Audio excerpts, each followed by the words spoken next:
Over 30 years ago in this church, Demetrius Moore was in a heated argument with a fellow choir member who then doused her in drain cleaner in the middle of the service. Moore was assaulted for allegedly singing off key in a previous rehearsal. She was taken to the hospital after with severe burn wounds. WKYT covered this when it happened in 1991. A female subject attacked another subject inside the church here with a bottle of drain cleaner. On Wednesday, Demetrius passed away. Her sister Verica reflects on her past. She loved people. She loved children.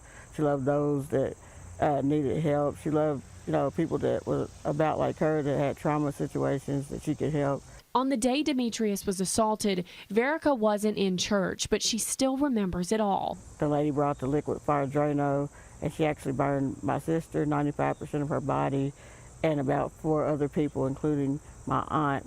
She believes that complications from the incident are what caused Demetrius's death at just 59 years old. Once you inhale liquid fire Drano, a lot of internal problems happen. So yes, ma'am, I feel like it was related to this in 1991. But regardless, she wanted to be remembered for treating people better than she was treated. She would like to see, for you all to see the light in her rather than to see the darkness of what y'all saw through her being burnt.